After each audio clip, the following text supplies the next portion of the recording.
Salut à tous, salut Reza, Salut Robert. ça va bien? Alors, bienvenue à Oui. ce nouvel épisode des FCG. Aujourd'hui, on voulait vous parler un peu de nos, on va dire, recommandations de nos expériences pour la grande journée d'Halloween qui arrive très bientôt. Ouh, donc j'espère que vous avez déjà vos costumes. N'attendez pas, comme certains d'entre nous, qui vont très certainement aller chercher les costumes ou le maquillage à la dernière minute. Oui, oui, oui. Euh, Tu te déguises en quoi? je Est-ce que vais, tu as une idée? non, je sais pas encore. Je vais essayer de pas mettre de costume d'homme d'affaires encore. Je l'ai fait 2 années de suite. Je vais essayer d'être un peu plus original. Ouais, ouais. Mais comme vous voyez dans le titre, en fait, le but d'aujourd'hui, c'était peut-être, si jamais vous vouliez vous faire, hormis après la collecte des bonbons, après avoir bien mangé entre amis et tout ça, si vous voulez vous faire peut-être une soirée, pardon, on va dire jeux vidéo, Ouais. slash horreur, Halloween. Récemment, on s'était demandé quels seraient des un ou deux bons candidats pour faire une soirée d'horreur, on va dire. Ouais, Mais ouais. pas seulement d'horreur, parce que Reset avait apporté un bon point qui était que comment dire, l'horreur n'a pas qu'un seul visage, c'est si Ah, ah. poétique. Il en a plusieurs. Donc, je te laisse exposer peut-être la Oui. première catégorie. Mes connaissances en jeux, surtout plus récents, sont très limitées. Mais par contre, j'en connais assez pour savoir, OK, quel jeu qui est sorti qui pourrait ressembler à certaines catégories d'horreur. Alors, la première serait la tension. Tu sais, on se demande qu'est-ce qui va se passer. C'est des silences très longs, puis souvent, comme ça aboutit en un genre de jump scare, là, tu sais, Mhm.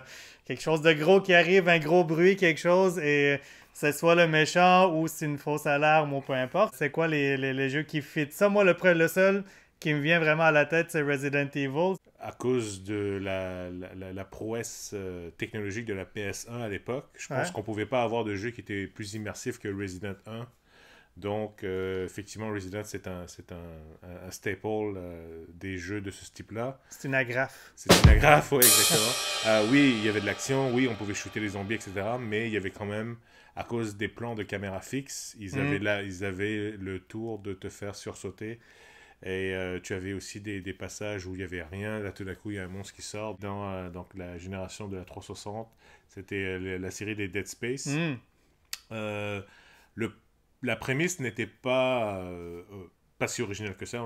On a tous déjà vu des films d'horreur au niveau de l'espace. Ce qui m'avait, moi, beaucoup plu à l'époque, c'était au niveau de la réalisation. C'était vraiment très, très beau. Même encore aujourd'hui, ça se joue très, très bien. Et ce que j'ai bien aimé, c'est que moi, je me souviendrai toujours d'un passage où et à un moment donné, il n'y a plus de gravité, donc tu es vraiment dans l'espace. Hmm. Et là, au loin, tu vois des monstres qui arrivent. Mais c'est tout d'un coup, ça joue un peu dans ta tête parce qu'il n'y a pas de son. Et là, quand tu shootes, tu sais, quand c'est étouffé. Ouais, ouais, ouais, ouais. Donc, du coup, ton personnage n'écrit pas. Mais c'est vraiment, là, c'est vraiment dans ta tête qui fait que, oh mon Dieu, le monstre arrive. Tout ça. Fait que ce moment-là, j'ai trouvé vraiment très, très, très, très bien fait. J'ai vraiment beaucoup aimé ça.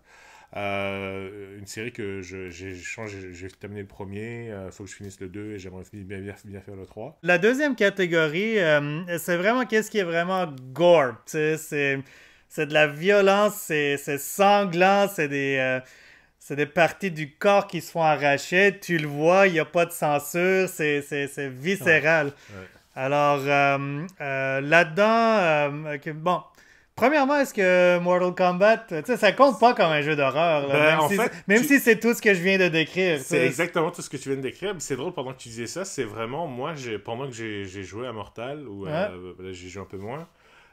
Après, quand Mortal est sorti, il y a eu une mini polémique du genre, ils ont fait du crunch time avec les employés. Il y a des employés qui ont travaillé sur les fatalités. Ils ont dû prendre des. Ils ont été atteints de stress post-traumatique. Je ne plaisante pas. Apparemment, c'est vraiment ça. Quoi? Parce qu'ils ont vu trop de violence. Et je dois dire que si vous voulez passer du bon temps pour la soirée d'Halloween et vous tapez dessus, Mortal Kombat, définitivement, c'est un excellent choix. Surtout le dernier qui vient de sortir, vraiment Ouais. excellent. Les fatalités sont superbes, sont géniales, sont très bien faits. Moi, je le mettrais carrément comme un jeu, pas un jeu d'horreur dans le sens conventionnel du terme, mais si vous réussissez à faire les fatalités, oui, ça vaut la peine, les fatalités, les brutalités, etc. Au niveau de la violence, il y avait aussi un jeu que les gens n'ont peut-être pas forcément joué, mais Dante's Inferno. Oui, Le oui. concept était intéressant. Bon, t'étais Dante, t'allais en enfer, etc. J'ai trouvé le concept assez, Ça, assez c'est OK. violent. Alors, Ouais. fait que par le même billet, God of War God aussi. of War, jusqu'à un ok. certain point, pas le plus... Non, le plus récent, tu me disais, c'est cérébral, puis tu sais, il n'y a pas non, de... ouais, non, c'est ça. À peine de la violence, ça là, dépend. tu sais. Si on, c'est ça. De la violence envers les puzzles, tu sais. Est-ce que tu veux un jeu violent, c'est juste pour faire de la violence, ou est-ce que tu veux de la violence pour avoir peur?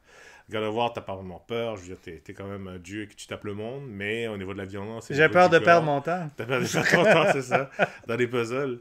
Ça pourrait être... Mais je trouve que le settings de Dante, je trouvais le settings un peu plus glauque, un peu plus tordu que God of War, où t'allais affronter de l'Olympe, etc.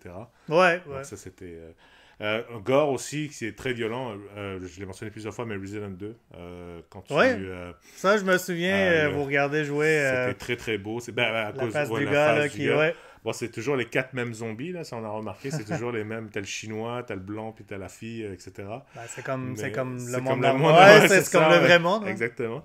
Mais c'est vraiment très très bien fait, les zombies. Les cutscenes, en tout cas, sont vraiment très très bien faits. Une troisième catégorie, on pourrait dire que c'est pas du gore, puis ok, tu peux avoir des scènes comme vraiment de suspense juste à cause de la scène, mais tu sais, c'est surtout peut-être des concepts, c'est une histoire de fantôme, il y a comme ça qui est arrivé, ou il y a ça qui pourrait arriver, tu sais, c'est un peu plus cérébral, c'est un peu dans ta plus... tête. C'est beaucoup dans ta tête, c'est Ouais. qu'est-ce que tu imagines, puis tu sais...